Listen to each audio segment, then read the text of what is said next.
Donald Trump made a lot of big promises on the campaign trail. He was going to end the war in Ukraine on day one and the war in Gaza. He was going to ink a nuclear deal with Iran and defend American trade. But we are nearly 5 months into this administration. Not one of those things has happened, but the world doesn't seem to be waiting to see if it ever will. Ukraine and Israel are calling their own shots now. Nuclear talks with Iran are in limbo, and the U.S. has less than a month to negotiate dozens and dozens of trade deals with countries all over the world.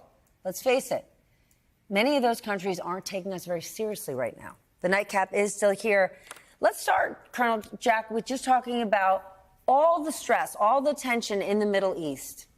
How does it make you feel that the chief diplomat, the head negotiator, is Steve Witkoff, a real estate developer with no international, no politics, no policy experience whatsoever, given the tinderbox that is the Middle East now more than ever? You know, it's really kind of interesting. Most people would come to the conclusion that if somebody is in business, he is a priori a good negotiator.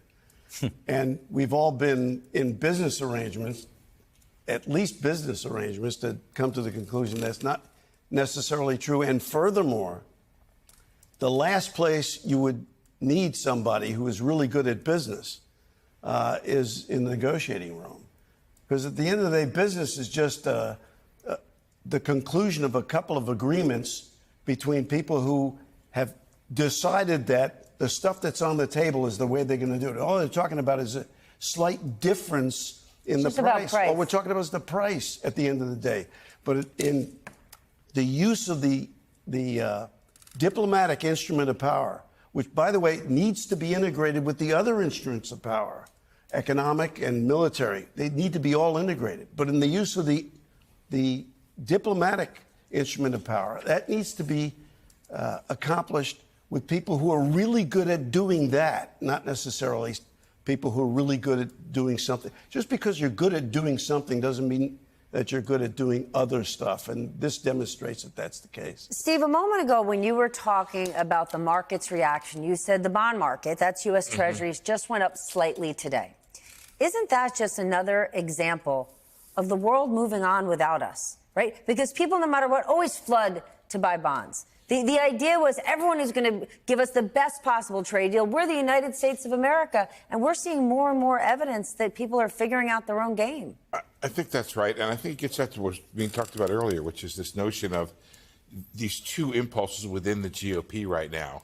One is this very heavily militarist one, and the other is this isolationist America First one. And this is not all that profound, but I don't think you can lead the world if you decide not to lead. Right. And I think that's where we are. And I was actually having a discussion with one of these very wealthy men. He's talking about the idea of what are the most important changes that are going on. To me, the withdrawal from the world of U.S. leadership may be the most important development that's going on right now. Now, President Trump is going to go to the G7 on Monday, and I'm going to be watching that very carefully. Both the body language and is the United States out front leading, or is it somehow withdrawing? And at the same time it's withdrawing, it's repulsing, which is to push our allies away and no longer have the ability to call our allies and say, let's do this. Let's, for example, all of us defend Israel. I am fascinated right now, having spent a little bit of time in Russia, doing a little bit of stuff covering some of the intelligence agencies.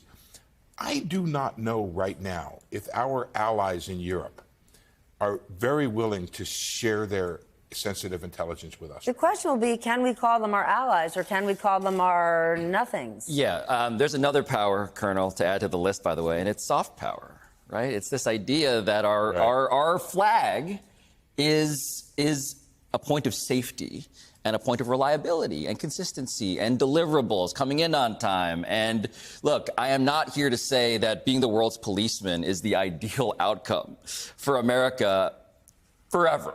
I'm not saying that. But I have been to enough of these, events where I've talked to European politicians about this. And the whole notion of there's a nuclear destabilization in the Middle East, sure.